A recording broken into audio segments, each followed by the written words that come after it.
नमस्कार, आप देख रहे हैं ऑन द स्पॉट 24। मैं दीपक चौबे। आपको बता दूं, इस वक्त मैं जहां पर मौजूद हूं, यहाँ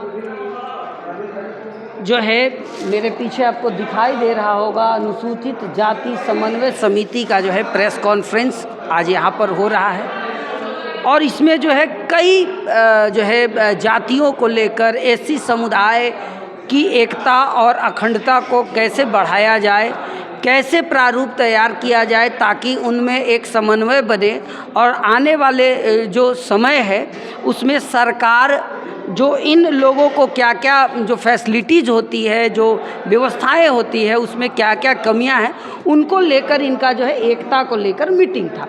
सर, क्या नाम हुआ और परिचय बता दें। मेरा नाम बंसलोचन पासवान है जी। और मैं ऑल इंडिया एससी एसटी एकता मंच झारखंड प्रदेश का अध्यक्ष हूँ जी। और मैं समय समय पर सरकार को पत्र भी लिखते रहा हूँ। अच्छा अच्छा। ये जो है ये पत्र है, इसमें आपको रेफरेंस भी मिलेगा, तो मैं लिखते रहता हूँ। तो क्या लगता है ऐसा कि आप लोग कई वर्षों से मेहनत कर रहे हैं, लेकिन क्या कारण रहा है? कारण एक बार देखिए, एक तो आप जान लीजिए कि ये जो शेड्यूल कास्ट है, जिसे पहले अछूत कहा जाता था, बाबा साहब ने सबको अनुसूचित जाति बनाया और उनके लिए संविधान में व्यवस्था किया। आज झारखंड में 60 लाख के लगभग अनुसूचित जाति के लोग निवास कर रहे हैं। 95% लोग गरीबी रेखा के नीचे और भूमिहीन हैं। 5 या 10% लोग सरकारी सुविधा प्राप्त करके मेहनत करके वो लोग हैं। बाकी बाद सभी लोग रोज़ कमाते हैं और रोज़ खाते हैं। आप लोग भी देखते होंगे। शिक्षा का स्थिति भी सामान्य वर्ग से कम है। इसका मुख्य कारण यह है कि ये जितने भी लोग हैं वो भूमिहीन हैं। सरकार, अभी मैं एक चीज़ ज़रूर कहना चाहूँगा आप लोगों के माध्यम से कि हमारे, जैसे मैंने कहा कि 90% लोग रोज़ कमाते और खाते हैं, तो 1 अक्टूबर 2024 से भारत सरकार ने जो न्यूनतम मजदूरी तय कर दिया है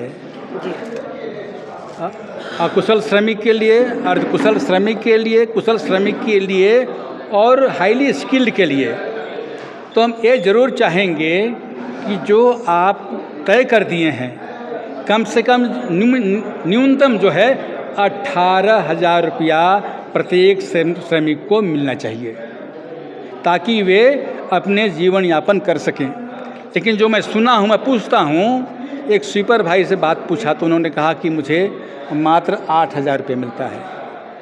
जो पेट्रोल पंप में जो बेटियां जो काम करती हैं उनसे मैंने पूछा कि कितना मिलता है, तो 7,000 मिलता है। एक सिक्योरिटी गार्ड से मैंने पूछा कि आपको कितना मिलता है, तो उन्होंने कहा कि मेरे बैंक अकाउंट में 13,500 आता है, लेकिन नेक्स्ट डे जो है जो सुपरवाइज़र होता है वो 3,000 रुपया ले लेता है। तो पहला तो मेरा ये है कहना सभी के लिए, जो गरीबी रेखा के नीचे वही ना श्रमिक हैं भाई, सब परिवार में हैं, तो झारखंड में न्यूनतम मजदूरी 100% लागू हो। दूसरा, एट्रोसिटी, जन्म से ही हमें आज तक वो सम्मान नहीं दिया गया जो गरिमा संविधान का प्रियम्बल में है। सबके लिए न्याय, समानता है, बंधुता है, एकता है। तो ये जो सामाजिक न्याय की बात या राजनीतिक न्याय की बात है, न्याय मिला नहीं इतना दिनों के बाद भी। ये जो आक्रोश जो आप देख रहे हैं, दुख देख रहे हैं, अगर इम्प्लीमेंट कर दिया गया होता, राष्ट्र के मुख्य धारा में जोड़ दिया जाता, तो आज इनकी क्या आवश्यकता थी। हम 70 बरस के हो गए, तो हम ये चाहते हैं कि जो सुविधाएं मिलनी चाहिए, न्यूनतम मजदूरी वो ज़रूर मिले। दूसरा, हमारे 90% लोग गरीबी रेखा के नीचे हैं, भूमिहीन हैं। तो जो लोग भी अपने मेहनत से, विश्वसूत्री कार्यक्रम में प्रोविज़न था कि जो भी शेड्यूल कास्ट का लोग 10 वर्षों से 15 वर्षों से निजी अपने परिश्रम से पक्का या कच्चा मकान बना लिए हैं तो उसको वो आवंटित कर दिया जाए, लेकिन वो भी नहीं हो रहा है। भूमिहीनों को लेकर ये जानकारी। बिल्कुल जी जी जी। तो मैं ये सरकार से निवेदन करूंगा कि कोई भी आदमी जो भूमिहीन हो उनको बसा दीजिए, 4 डिसमिल 5 डिसमिल जो भी ज़मीन हो उसको कर दीजिए। दूसरा बात मैं कहना चाह रहा हूँ कि जाति बदलता नहीं है। आप सभी जानते हैं जिस जाति में हम जन्म लेंगे उसी जाति में हमको मरना है। आवास बदलता है, आय बदलता है। तो मैं ये कह रहा हूँ कि मैं मुख्यमंत्री से चिट्ठी भी लिखा था कि जाति प्रमाण पत्र आप निर्गत करें और उसकी मान्यता जीवन पर्यंत रहे। लेकिन उन्होंने काम किया कि ट्राइब लोगों को, शेड्यूल ट्राइब लोगों को एक बार अब जाति प्रमाण पत्र मिलेगा और जीवन पर्यंत वो लागू रहेगा। तो मेरा कहना है इसमें डिस्क्रिमिनेशन क्यों, भेदभाव क्यों?